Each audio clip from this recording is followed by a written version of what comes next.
श्रीभगवानुवाच मय्यासक्तमनाः पार्थ योगं युञ्जन्मदाश्रयः असंशयं समग्रं मां यथा ज्ञास्यसि तच्छृणु।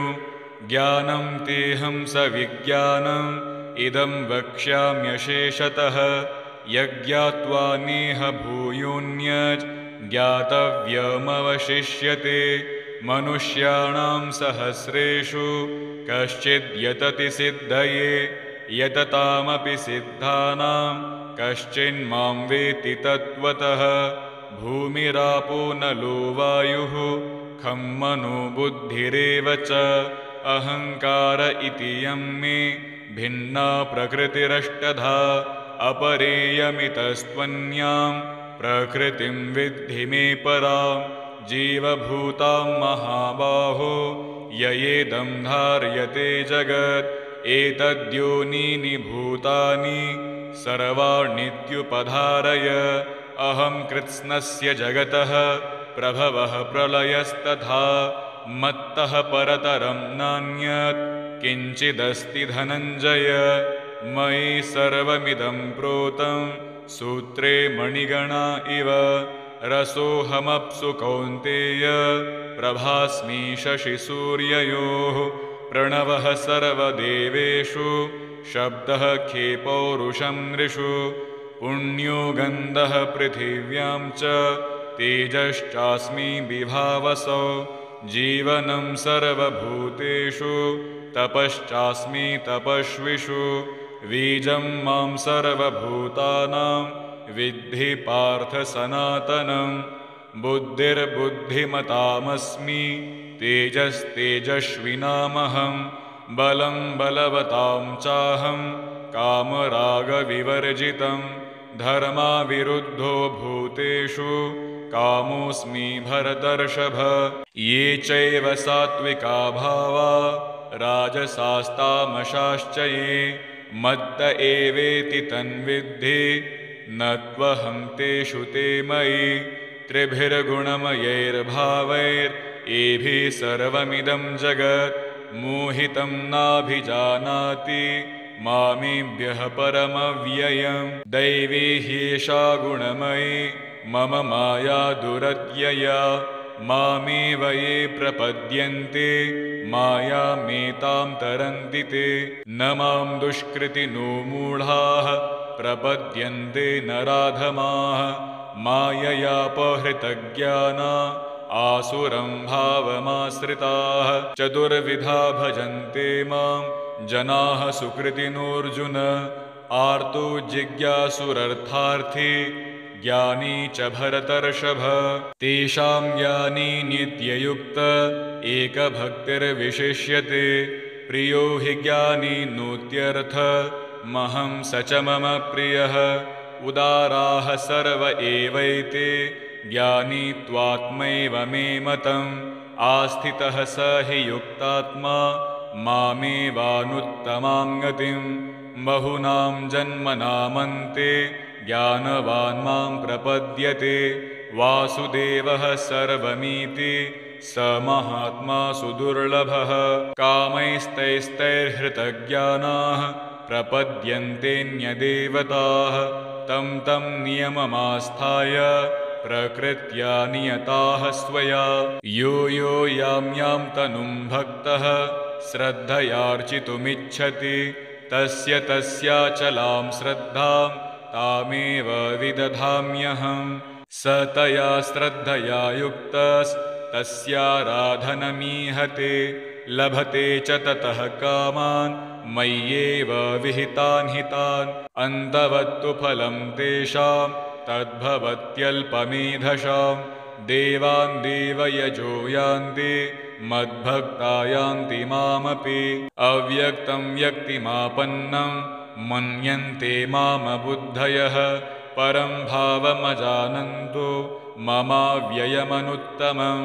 नाहं प्रकाशः सर्वस्य योगमाया समावृतः। मूढोऽयं नाभिजानाति लोको मामजमव्ययम्। वेदाहं समतीतानि वर्तमानानि चार्जुन। भविष्याणि च भूतानि मां तु वेद न कश्चन इच्छाद्वेषसमुत्थेन द्वन्द्वमोहेन भारत सर्वभूतानि सम्मोहं सर्गे यान्ति परन्तप येषां त्वन्तगतं पापं जनानां पुण्यकर्मणां ते द्वन्द्वमोहनिर्मुक्ता भजन्ते मां दृढव्रताः जरामरणमोक्षाय ममाश्रित्य यतन्ते ये ते ब्रह्म तद्विदुः कृत्स्न मध्यात्मं कर्म चाखिलं साधिभूताधिदैवं मां साधियज्ञं च ये विदुः प्रयाणकालेऽपि च मां ते विदुर्युक्तचेतसः। श्रीभगवानुवाच मय्यासक्तमनाः पार्थ योगं युञ्जन्मदाश्रयः असंशयं समग्रं मां यथा ज्ञास्यसि तच्छृणु ज्ञानं तेऽहं सविज्ञानम् इदं वक्ष्याम्यशेषतः यज्ञात्वा नेह भूयोऽन्यत् ज्ञातव्यमवशिष्यते मनुष्याणां सहस्रेषु कश्चिद्यतति सिद्धये यततामपि सिद्धानां कश्चिन्मां वेत्ति तत्त्वतः भूमिरापो नलो वायुः खं मनो बुद्धिरेव च अहङ्कार इति यं मे भिन्ना प्रकृतिरष्टधा अपरेयमितस्त्वन्यां प्रकृतिं विद्धि मे परां जीवभूतां महाबाहो ययेदं धार्यते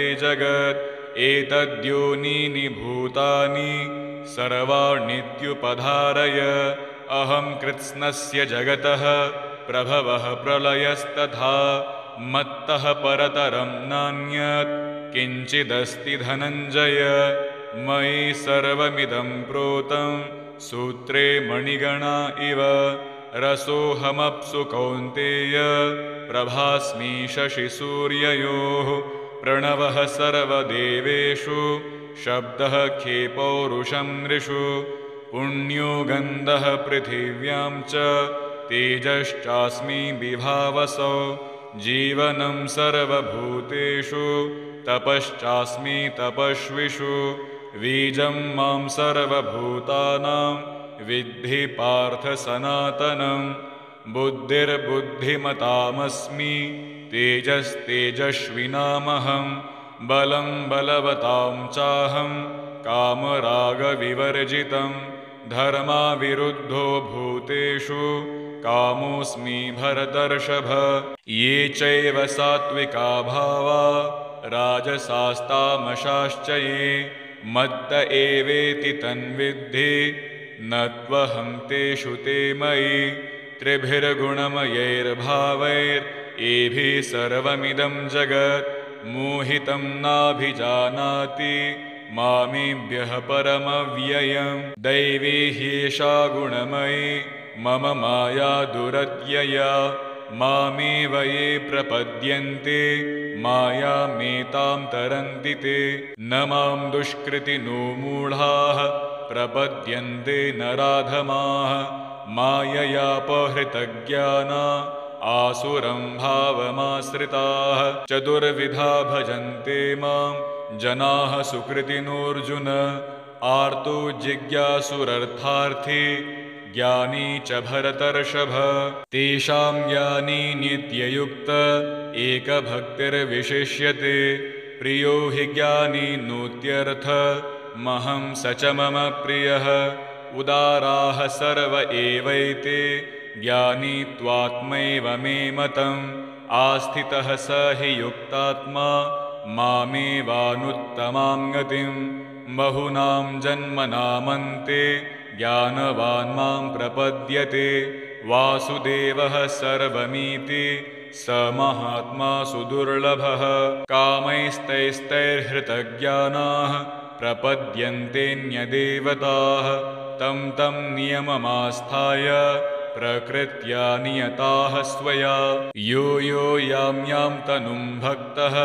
श्रद्धयार्चितुमिच्छति तस्य तस्याचलां श्रद्धां तामेव विदधाम्यहम् स तया श्रद्धया युक्तस्तस्याराधनमीहते लभते च ततः कामान् मय्येव विहितान् हितान् अन्तवत्तु फलं तेषां तद्भवत्यल्पमेधसां देवान् देवयजो यान्ति मद्भक्ता यान्ति मामपि अव्यक्तं व्यक्तिमापन्नं मन्यन्ते मामबुद्धयः परं भावमजानन्तो ममाव्ययमनुत्तमं नाहं प्रकाशः सर्वस्य योगमाया समावृतः मूढोऽयं नाभिजानाति लोको मामजमव्ययं वेदाहं समतीतानि वर्तमानानि चार्जुन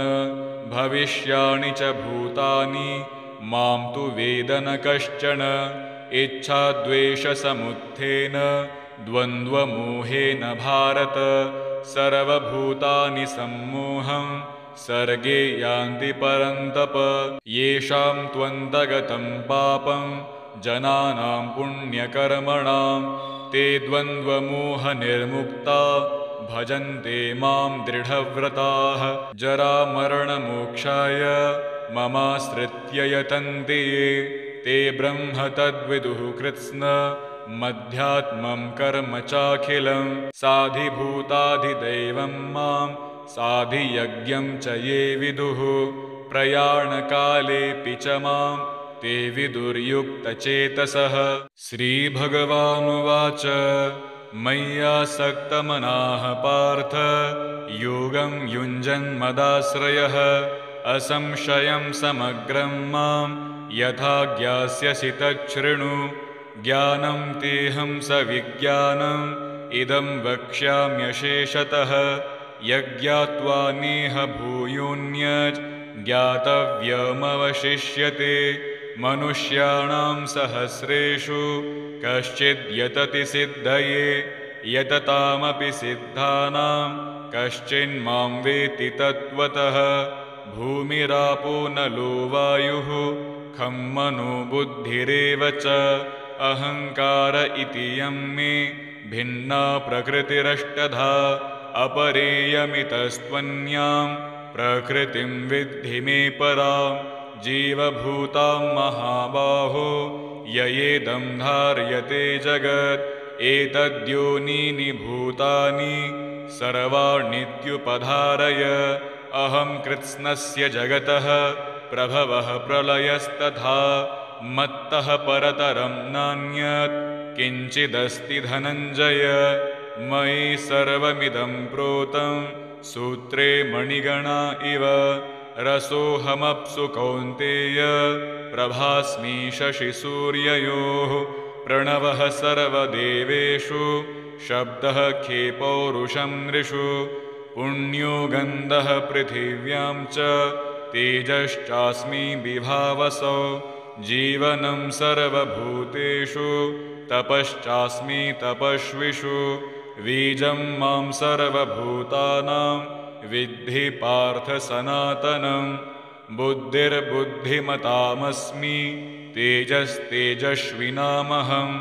बलं बलवतां चाहं कामरागविवर्जितं धर्माविरुद्धो भूतेषु कामोऽस्मि भरतर्षभ ये चैव सात्विका भावा राजसास्तामशाश्च ये मत्त एवेति तन्विद्धि न त्वहं तेषु ते मयि त्रिभिर्गुणमयैर्भावैरेभिः सर्वमिदं जगत् मोहितं नाभिजानाति मामेभ्यः परमव्ययं दैवी ह्येषा गुणमयी मम माया दुरत्यया मामेव ये प्रपद्यन्ते मायामेतां तरन्ति ते न मां दुष्कृतिनो मूढाः प्रपद्यन्ते नराधमाः माययापहृतज्ञाना आसुरं भावमाश्रिताः चतुर्विधा भजन्ते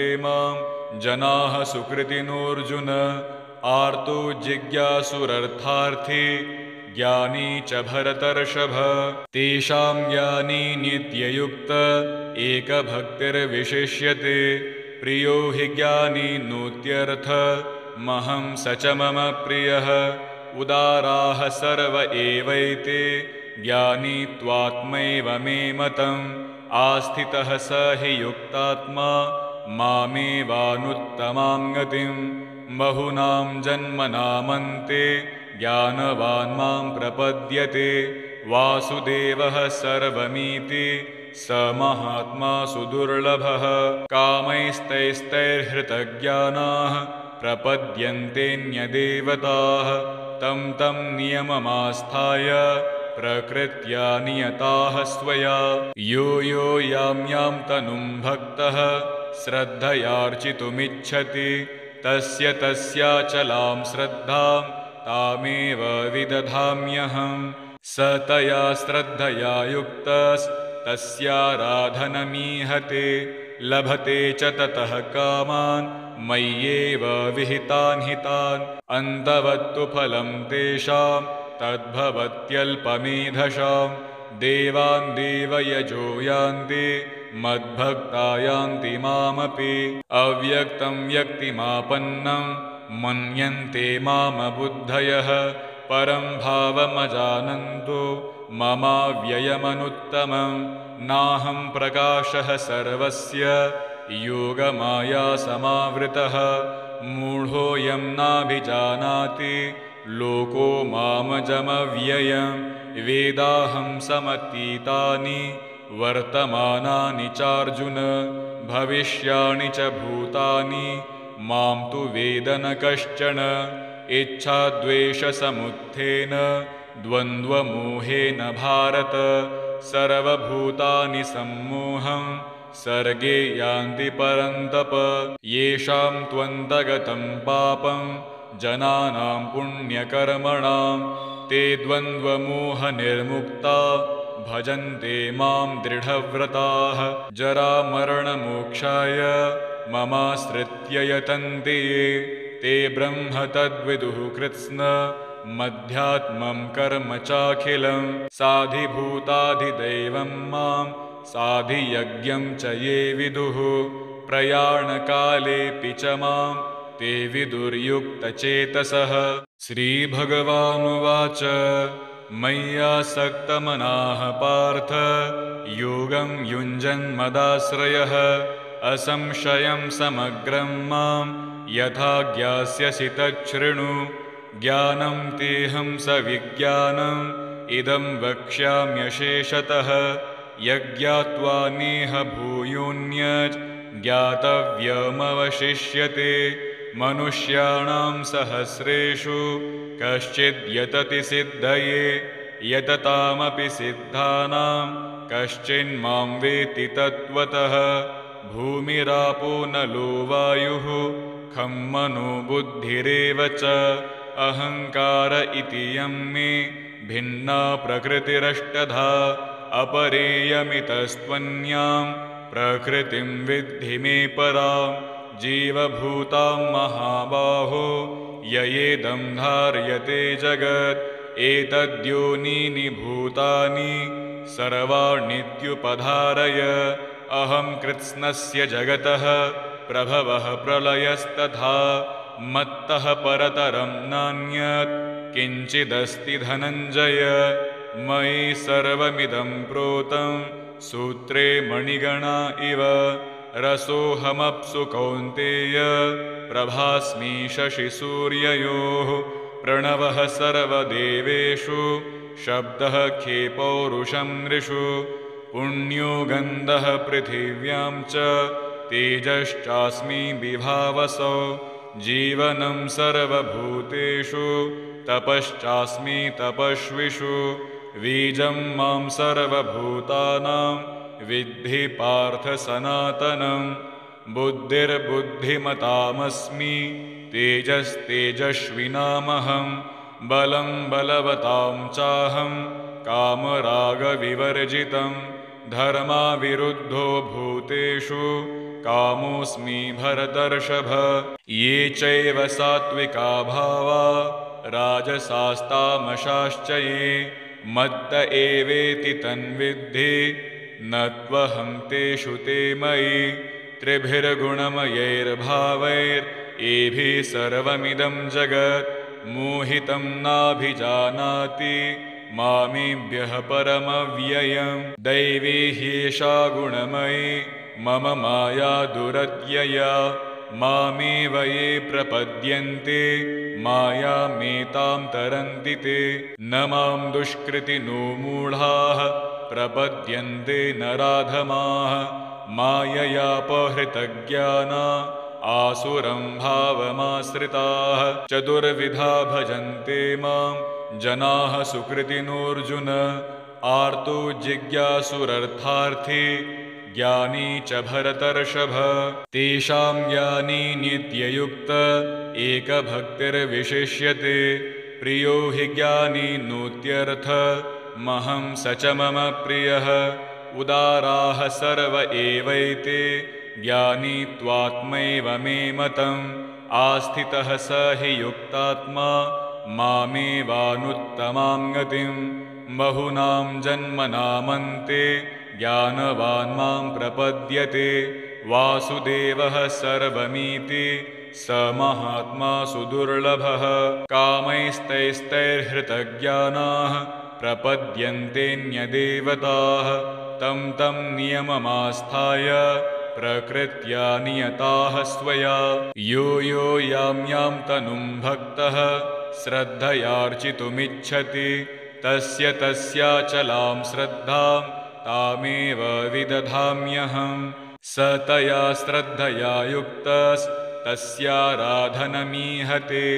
लभते च ततः कामान् मय्येव विहितान् हितान् अन्तवत्तु फलं तेषां तद्भवत्यल्पमेधसां देवान् देवयजो यान्ति मद्भक्ता यान्ति मामपि अव्यक्तं व्यक्तिमापन्नं मन्यन्ते मामबुद्धयः परं भावमजानन्तो ममाव्ययमनुत्तमं नाहं प्रकाशः सर्वस्य योगमाया समावृतः मूढोऽयं नाभिजानाति लोको मामजमव्ययं वेदाहं समतीतानि वर्तमानानि चार्जुन भविष्याणि च भूतानि मां तु वेद न कश्चन इच्छाद्वेषसमुत्थेन द्वन्द्वमोहेन भारत सर्वभूतानि सम्मोहं सर्गे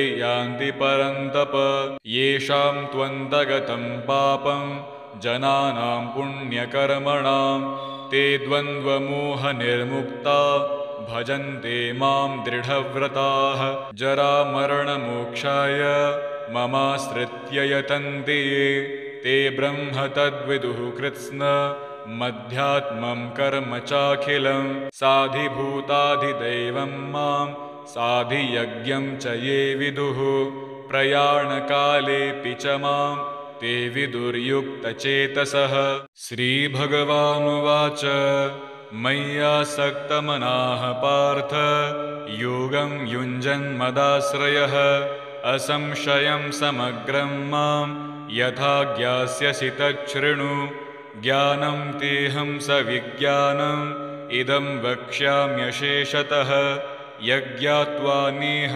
भूयोऽन्यत् ज्ञातव्यमवशिष्यते मनुष्याणां सहस्रेषु कश्चिद् यतति सिद्धये यततामपि सिद्धानां कश्चिन्मां वेत्ति तत्त्वतः भूमिरापो नलो वायुः खं मनो बुद्धिरेव च अहङ्कार इति यं मे भिन्ना प्रकृतिरष्टधा अपरेयमितस्त्वन्यां प्रकृतिं विद्धि मे परां जीवभूतां महाबाहो ययेदं धार्यते जगत् एतद्योनीनि भूतानि सर्वाण्यत्युपधारय अहं कृत्स्नस्य जगतः प्रभवः प्रलयस्तथा मत्तः परतरं नान्यत् किञ्चिदस्ति धनञ्जय मयि सर्वमिदं प्रोतं सूत्रे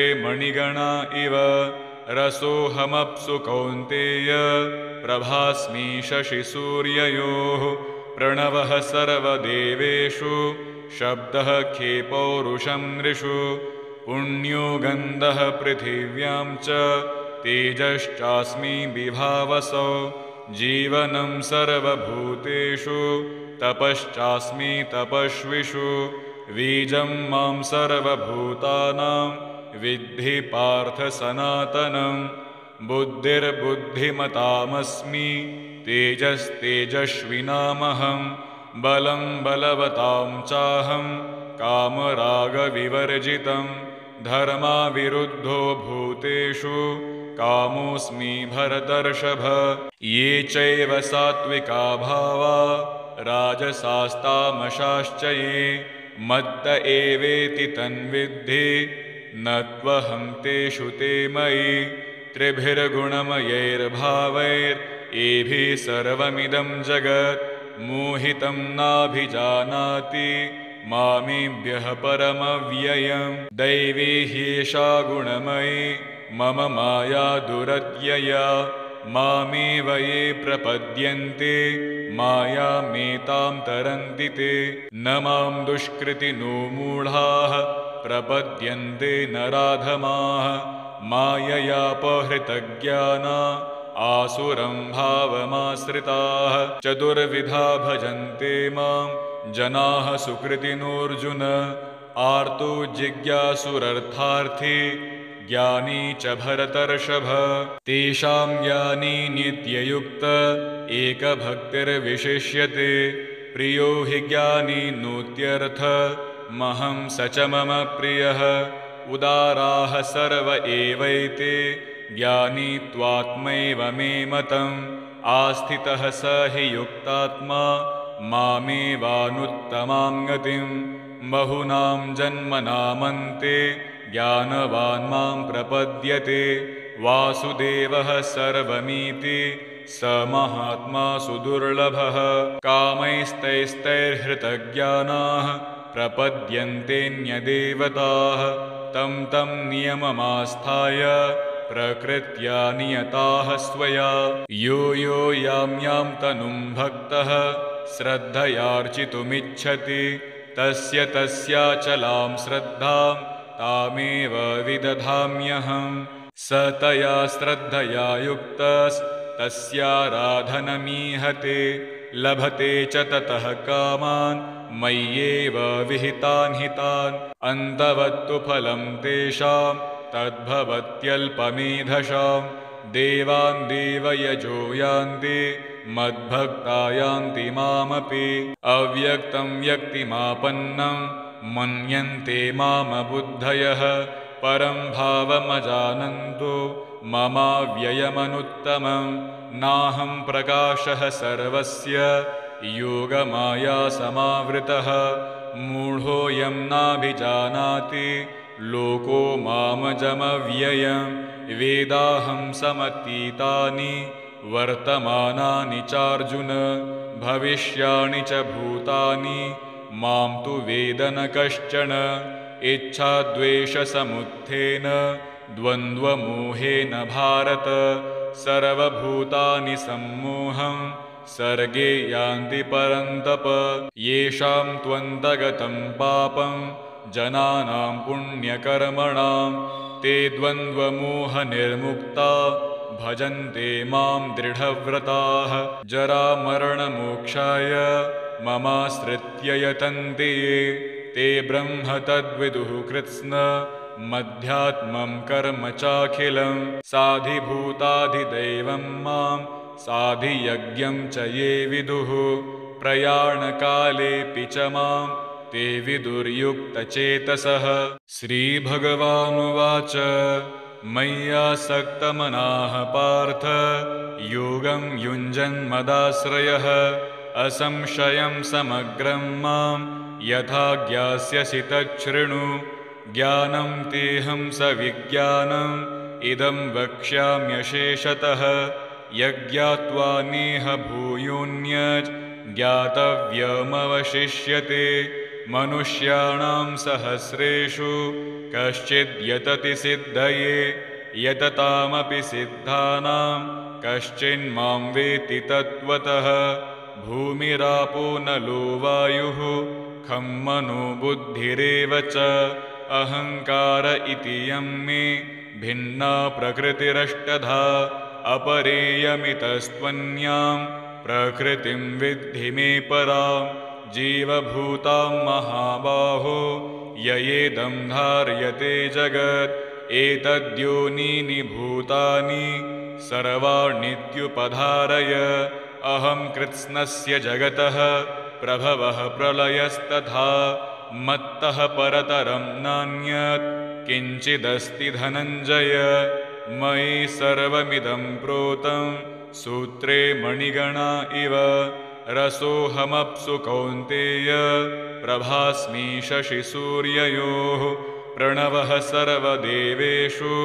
शब्दः खे पौरुषं नृषु पुण्यो गन्धः पृथिव्यां च तेजश्चास्मि विभावसौ जीवनं सर्वभूतेषु तपश्चास्मि तपस्विषु बीजं मां सर्वभूतानां विद्धि पार्थ सनातनं बुद्धिर्बुद्धिमतामस्मि तेजस्तेजस्विनामहं बलं बलवतां चाहं कामरागविवर्जितं धर्माविरुद्धो भूतेषु कामोऽस्मि भरतर्षभ ये चैव सात्विका भावा राजसास्तामशाश्च ये मत्त एवेति तन्विद्धि न त्वहं तेषु ते मयि त्रिभिर्गुणमयैर्भावैरेभिः सर्वमिदं जगत् मोहितं नाभिजानाति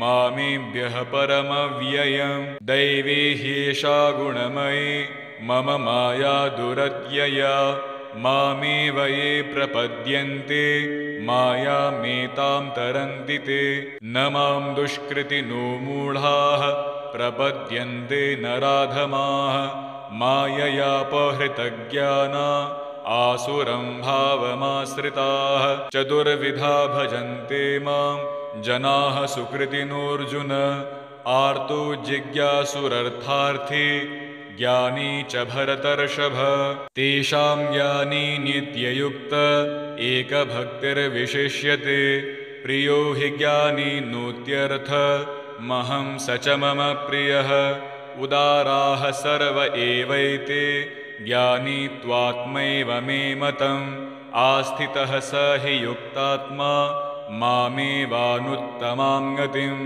बहुनां जन्मनामन्ते ज्ञानवान् मां प्रपद्यते वासुदेवः सर्वमीति स महात्मा सुदुर्लभः कामैस्तैस्तैर्हृतज्ञानाः प्रपद्यन्तेऽन्यदेवताः तं तं नियममास्थाय प्रकृत्या नियताः स्वया यो यो यां यां तनुं भक्तः श्रद्धयार्चितुमिच्छति तस्य तस्याचलां श्रद्धां तामेव विदधाम्यहं स तया श्रद्धया युक्तस्तस्याराधनमीहते लभते च ततः कामान् मय्येव विहितान् हितान् अन्तवत्तु फलं तेषां तद्भवत्यल्पमेधसां देवान् देवयजो यान्ति मद्भक्ता यान्ति मामपि अव्यक्तं व्यक्तिमापन्नं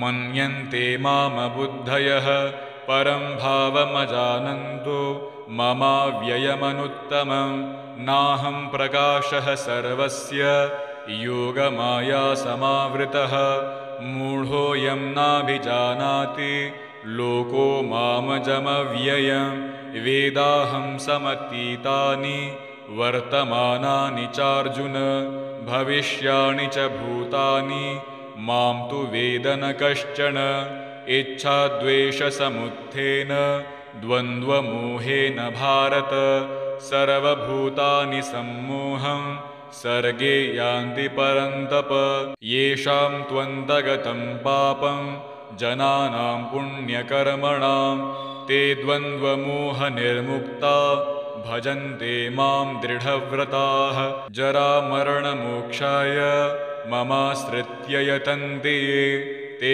ब्रह्म तद्विदुः कृत्स्न मध्यात्मं कर्म चाखिलं साधिभूताधिदैवं मां साधियज्ञं च ये विदुः प्रयाणकालेऽपि च मां ते विदुर्युक्तचेतसः। श्रीभगवानुवाच मय्यासक्तमनाः पार्थ योगं युञ्जन्मदाश्रयः असंशयं समग्रं मां यथा ज्ञास्यसि तच्छृणु। ज्ञानं तेऽहं सविज्ञानम् इदं वक्ष्याम्यशेषतः यज्ञात्वा नेह भूयोऽन्यत् ज्ञातव्यमवशिष्यते। मनुष्याणां सहस्रेषु कश्चिद् यतति सिद्धये यततामपि सिद्धानां कश्चिन्मां वेत्ति तत्त्वतः। भूमिरापो नलो वायुः खं मनो बुद्धिरेव च अहङ्कार इति यं मे भिन्ना प्रकृतिरष्टधा। अपरेयमितस्त्वन्यां प्रकृतिं विद्धि मे परां जीवभूतां महाबाहो ययेदं धार्यते जगत्। एतद्योनीनि भूतानि सर्वाण्यत्युपधारय अहं कृत्स्नस्य जगतः प्रभवः प्रलयस्तथा। मत्तः परतरं नान्यत् किञ्चिदस्ति धनञ्जय। मयि सर्वमिदं प्रोतं सूत्रे मणिगणा इव। रसोऽहमप्सु कौन्तेय प्रभास्मि शशिसूर्ययोः। प्रणवः सर्वदेवेषु शब्दः खे पौरुषं नृषु। पुण्यो गन्धः पृथिव्यां च तेजश्चास्मि विभावसौ। जीवनं सर्वभूतेषु तपश्चास्मि तपस्विषु। बीजं मां सर्वभूतानां विद्धि पार्थ सनातनं। बुद्धिर्बुद्धिमतामस्मि तेजस्तेजस्विनामहं। बलं बलवतां चाहं कामरागविवर्जितं। धर्माविरुद्धो भूतेषु कामोऽस्मि भरतर्षभ।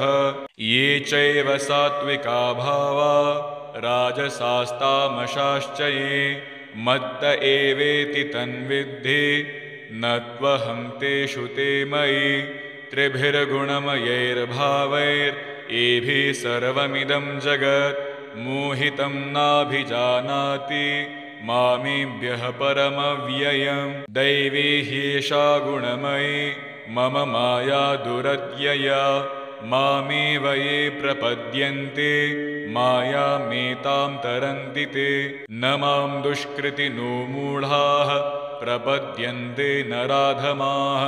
माययापहृतज्ञाना आसुरं भावमाश्रिताः। चतुर्विधा भजन्ते मां जनाः सुकृतिनोऽर्जुन। आर्तो जिज्ञासुरर्थार्थी ज्ञानी च भरतर्षभ। तेषां ज्ञानी नित्ययुक्त एकभक्तिर्विशिष्यते। प्रियो हि ज्ञानी नोत्यर्थ महं स च मम प्रियः। उदाराः सर्व एवैते ज्ञानी त्वात्मैव मे मतम्। आस्थितः स हि युक्तात्मा मामेवानुत्तमां गतिं।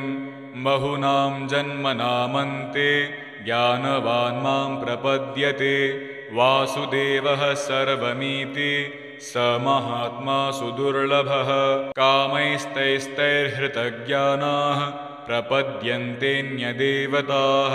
तं तं नियममास्थाय प्रकृत्या नियताः स्वया। यो यो यां यां तनुं भक्तः श्रद्धयार्चितुमिच्छति तस्य तस्याचलां श्रद्धां तामेव विदधाम्यहम्।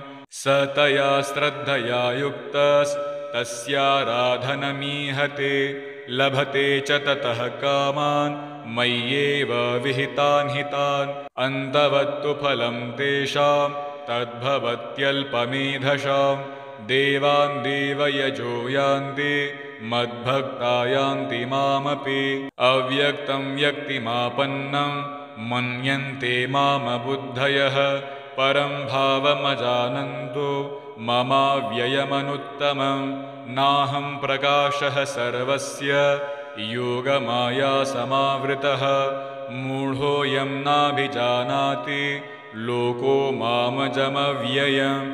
वेदाहं समतीतानि वर्तमानानि चार्जुन भविष्याणि च भूतानि मां तु वेद न कश्चन इच्छाद्वेषसमुत्थेन द्वन्द्वमोहेन भारत सर्वभूतानि सम्मोहं सर्गे यान्ति परन्तप येषां त्वन्तगतं पापं जनानां पुण्यकर्मणां ते द्वन्द्वमोहनिर्मुक्ता भजन्ते मां दृढव्रताः जरामरणमोक्षाय ममाश्रित्य यतन्ते ये ते ब्रह्म तद्विदुः कृत्स्न मध्यात्मं कर्म चाखिलं साधिभूताधिदैवं मां साधियज्ञं च ये विदुः प्रयाणकालेऽपि च मां ते विदुर्युक्तचेतसः।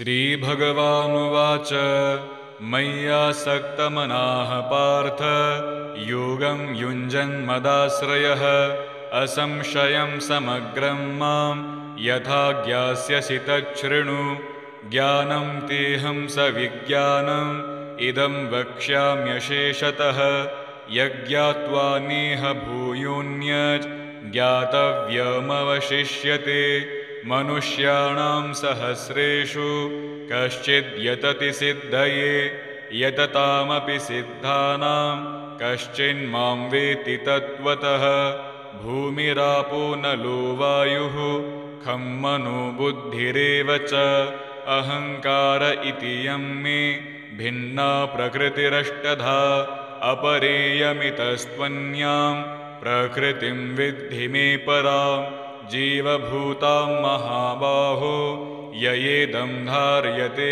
जगत् एतद्योनीनि भूतानि सर्वाण्यत्युपधारय अहं कृत्स्नस्य जगतः प्रभवः प्रलयस्तथा मत्तः परतरं नान्यत् किञ्चिदस्ति धनञ्जय मयि सर्वमिदं प्रोतं सूत्रे मणिगणा इव रसोऽहमप्सु कौन्तेय प्रभास्मि शशिसूर्ययोः प्रणवः सर्वदेवेषु शब्दः खे पौरुषं नृषु पुण्यो गन्धः पृथिव्यां च तेजश्चास्मि विभावसौ जीवनं सर्वभूतेषु तपश्चास्मि तपस्विषु बीजं मां सर्वभूतानां विद्धि पार्थ सनातनं बुद्धिर्बुद्धिमतामस्मि तेजस्तेजस्विनामहं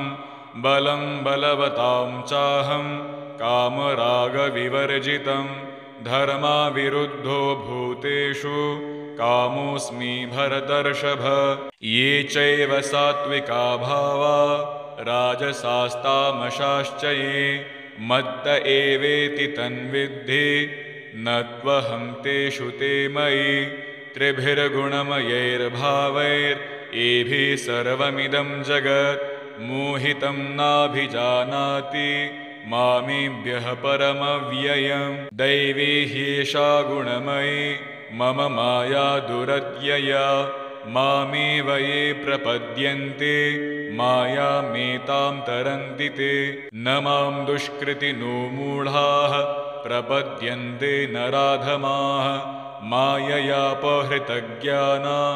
आसुरं भावमाश्रिताः चतुर्विधा भजन्ते मां जनाः सुकृतिनोऽर्जुन आर्तो जिज्ञासुरर्थार्थी ज्ञानी च भरतर्षभ तेषां ज्ञानी नित्ययुक्त एकभक्तिर्विशिष्यते प्रियो हि ज्ञानी नोत्यर्थ महं स च मम प्रियः उदाराः सर्व एवैते ज्ञानी त्वात्मैव मे मतम् आस्थितः स हि युक्तात्मा मामेवानुत्तमां गतिं बहुनां जन्मनामन्ते ज्ञानवान् मां प्रपद्यते वासुदेवः सर्वमीति स महात्मा सुदुर्लभः कामैस्तैस्तैर्हृतज्ञानाः प्रपद्यन्तेऽन्यदेवताः तं तं नियममास्थाय प्रकृत्या नियताः स्वया यो यो यां यां तनुं भक्तः श्रद्धयार्चितुमिच्छति तस्य तस्याचलां श्रद्धां तामेव विदधाम्यहम्। स तया श्रद्धया युक्तस्तस्याराधनमीहते लभते च ततः कामान् मय्येव विहितान् हितान्। अन्तवत्तु फलं तेषां तद्भवत्यल्पमेधसां। देवान् देवयजो यान्ति मद्भक्ता यान्ति मामपि। अव्यक्तं व्यक्तिमापन्नं मन्यन्ते मामबुद्धयः। परं भावमजानन्तो ममाव्ययमनुत्तमं। नाहं प्रकाशः सर्वस्य योगमाया समावृतः। मूढोऽयं नाभिजानाति लोको मामजमव्ययं। वेदाहं समतीतानि वर्तमानानि चार्जुन। भविष्याणि च भूतानि मां तु वेद न कश्चन। इच्छाद्वेषसमुत्थेन द्वन्द्वमोहेन भारत। सर्वभूतानि सम्मोहं सर्गे यान्ति परन्तप। येषां त्वन्तगतं पापं जनानां पुण्यकर्मणां ते द्वन्द्वमोहनिर्मुक्ता भजन्ते मां दृढव्रताः। जरामरणमोक्षाय ममाश्रित्य यतन्ते ये ते ब्रह्म तद्विदुः कृत्स्न मध्यात्मं कर्म चाखिलं। साधिभूताधिदैवं मां साधियज्ञं च ये विदुः प्रयाणकालेऽपि च मां ते विदुर्युक्तचेतसः। श्रीभगवानुवाच मय्यासक्तमनाः पार्थ योगं युञ्जन्मदाश्रयः। असंशयं समग्रं मां यथा ज्ञास्यसि तच्छृणु। ज्ञानं तेऽहं सविज्ञानम् इदं वक्ष्याम्यशेषतः। यज्ञात्वा नेह भूयोऽन्यत् ज्ञातव्यमवशिष्यते। मनुष्याणां सहस्रेषु कश्चिद् यतति सिद्धये यततामपि सिद्धानां कश्चिन्मां वेत्ति तत्त्वतः। भूमिरापो नलो वायुः खं मनो बुद्धिरेव च।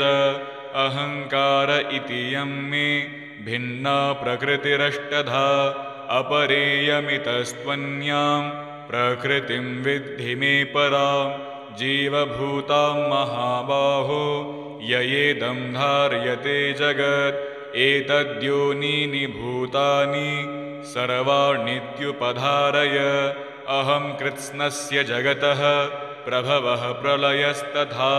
मत्तः परतरं नान्यत् किञ्चिदस्ति धनञ्जय। मयि सर्वमिदं प्रोतं सूत्रे मणिगणा इव। रसोऽहमप्सु कौन्तेय प्रभास्मि शशिसूर्ययोः।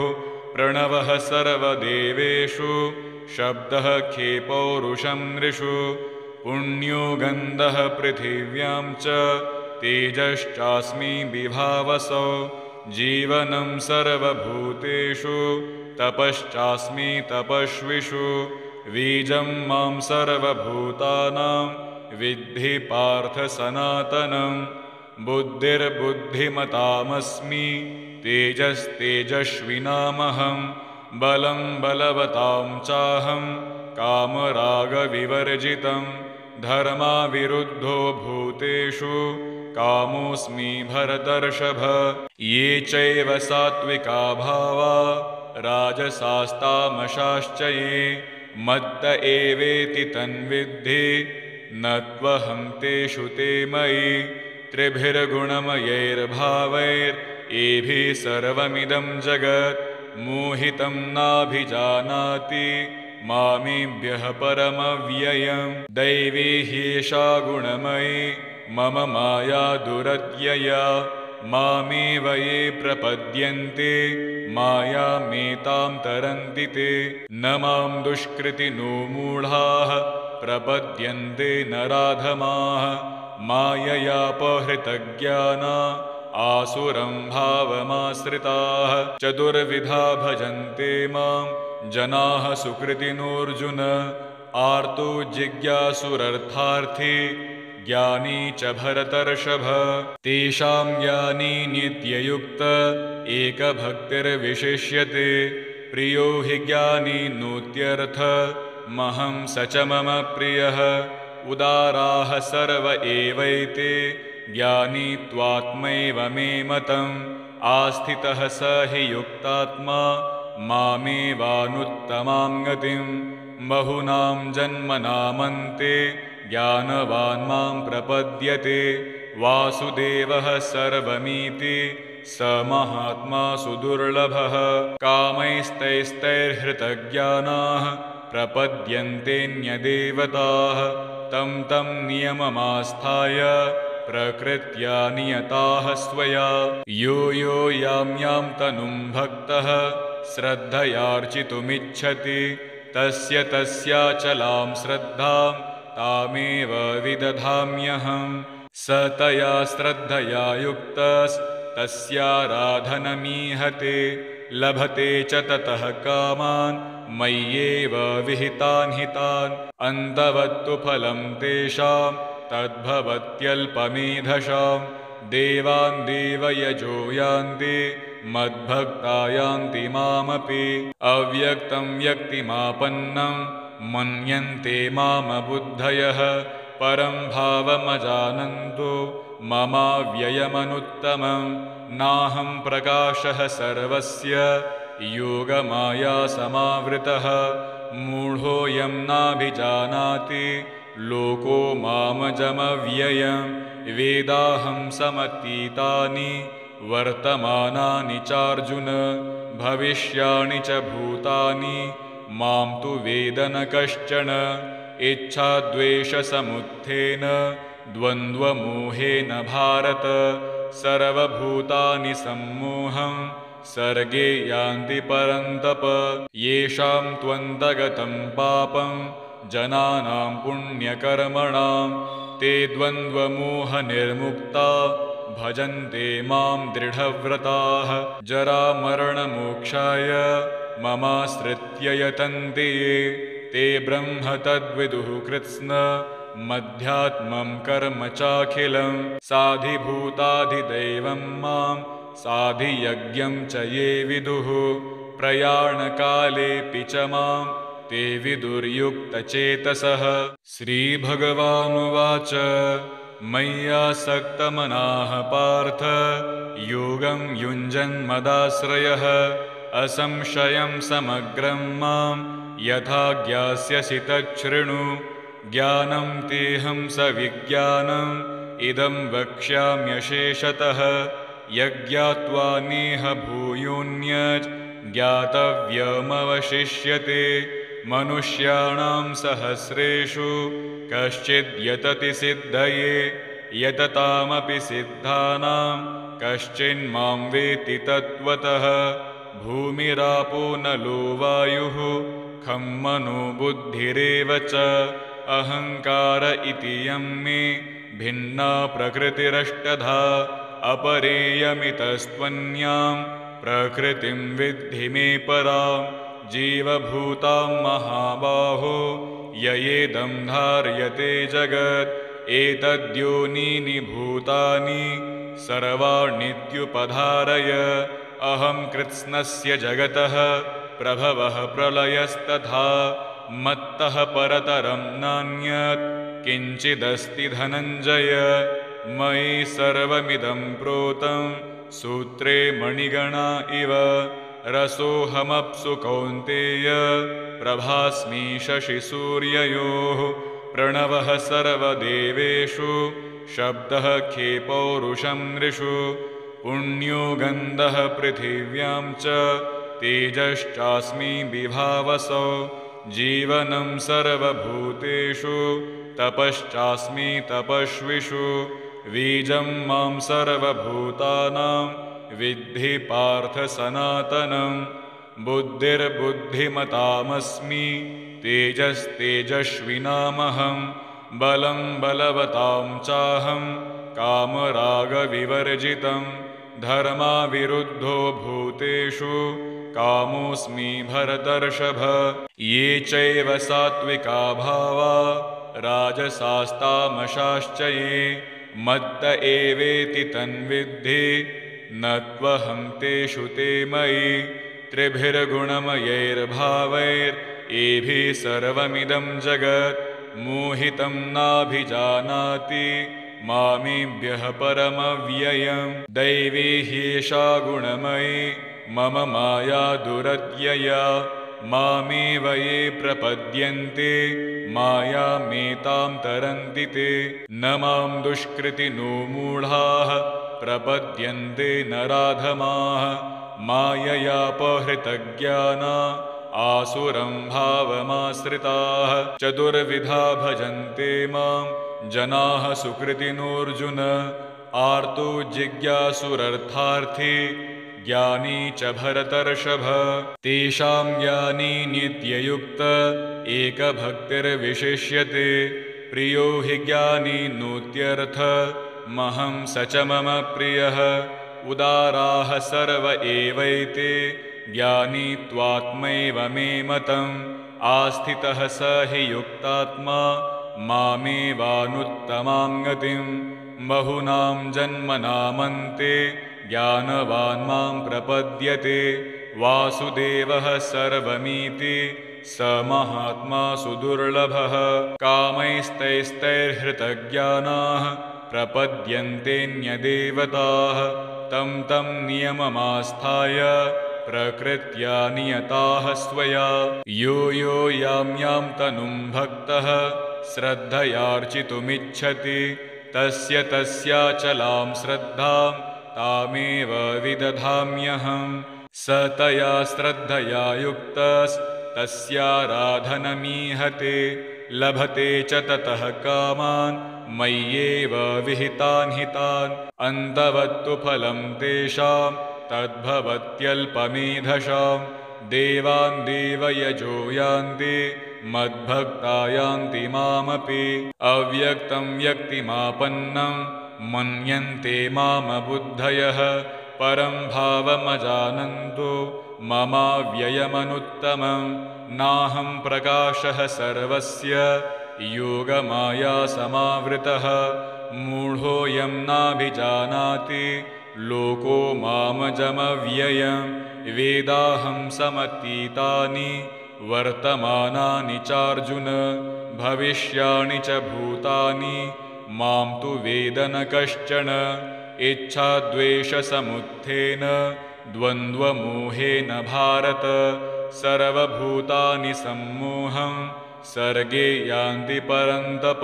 येषां त्वन्तगतं पापं जनानां पुण्यकर्मणां ते द्वन्द्वमोहनिर्मुक्ता भजन्ते मां दृढव्रताः जरामरणमोक्षाय ममाश्रित्य यतन्ते ये ते ब्रह्म तद्विदुः कृत्स्न मध्यात्मं कर्म चाखिलं साधिभूताधिदैवं मां साधियज्ञं च ये विदुः प्रयाणकालेऽपि च मां ते विदुर्युक्तचेतसः श्रीभगवानुवाच मय्यासक्तमनाः पार्थ योगं युञ्जन्मदाश्रयः असंशयं समग्रं मां यथा ज्ञास्यसि तच्छृणु ज्ञानं तेऽहं सविज्ञानम् इदं वक्ष्याम्यशेषतः यज्ञात्वा नेह भूयोऽन्यत्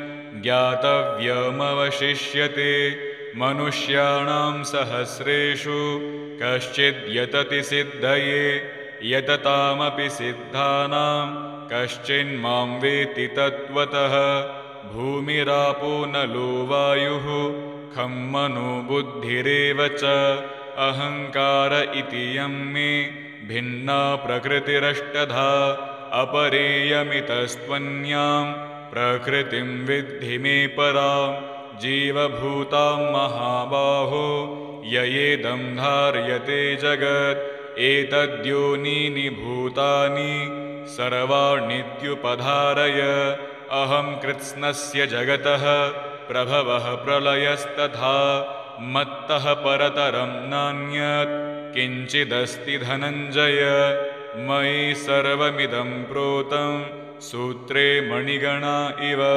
रसोऽहमप्सु कौन्तेय प्रभास्मि शशिसूर्ययोः प्रणवः सर्वदेवेषु शब्दः खे पौरुषं नृषु पुण्यो गन्धः पृथिव्यां च तेजश्चास्मि विभावसौ जीवनं सर्वभूतेषु तपश्चास्मि तपस्विषु बीजं मां सर्वभूतानां विद्धि पार्थ सनातनं बुद्धिर्बुद्धिमतामस्मि तेजस्तेजस्विनामहं बलं बलवतां चाहं कामरागविवर्जितं धर्माविरुद्धो भूतेषु कामोऽस्मि भरतर्षभ ये चैव सात्विका भावा राजसास्तामशाश्च ये मत्त एवेति तन्विद्धि न त्वहं तेषु ते मयि त्रिभिर्गुणमयैर्भावैरेभिः सर्वमिदं जगत् मोहितं नाभिजानाति मामेभ्यः परमव्ययं दैवी ह्येषा गुणमयी मम माया दुरत्यया मामेव ये प्रपद्यन्ते मायामेतां तरन्ति ते न मां दुष्कृतिनो मूढाः प्रपद्यन्ते नराधमाः माययापहृतज्ञाना आसुरं भावमाश्रिताः चतुर्विधा भजन्ते मां जनाः सुकृतिनोऽर्जुन आर्तो जिज्ञासुरर्थार्थी ज्ञानी च भरतर्षभ तेषां ज्ञानी नित्ययुक्त एकभक्तिर्विशिष्यते प्रियो हि ज्ञानी नोत्यर्थ महं स च मम प्रियः उदाराः सर्व एवैते ज्ञानी त्वात्मैव मे मतम् आस्थितः स हि युक्तात्मा मामेवानुत्तमां गतिं बहुनां जन्मनामन्ते ज्ञानवान् मां प्रपद्यते वासुदेवः सर्वमीति स महात्मा सुदुर्लभः कामैस्तैस्तैर्हृतज्ञानाः प्रपद्यन्तेऽन्यदेवताः तं तं नियममास्थाय प्रकृत्या नियताः स्वया यो यो यां यां तनुं भक्तः श्रद्धयार्चितुमिच्छति तस्य तस्याचलां श्रद्धां तामेव विदधाम्यहं स तया श्रद्धया युक्तस्तस्याराधनमीहते लभते च ततः कामान् मय्येव विहितान् हितान् अन्तवत्तु फलं तेषां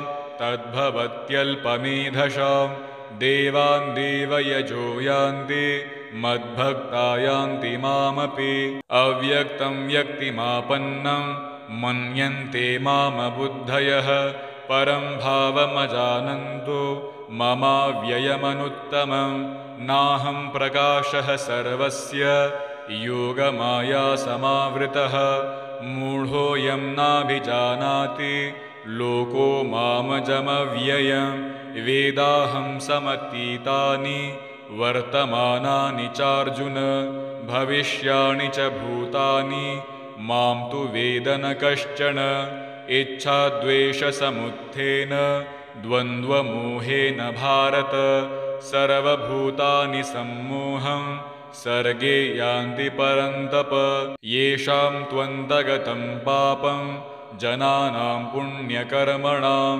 ते द्वन्द्वमोहनिर्मुक्ता भजन्ते मां दृढव्रताः जरामरणमोक्षाय ममाश्रित्य यतन्ते ये ते ब्रह्म तद्विदुः कृत्स्न मध्यात्मं कर्म चाखिलं साधिभूताधिदैवं मां साधियज्ञं च ये विदुः प्रयाणकालेऽपि च मां ते विदुर्युक्तचेतसः।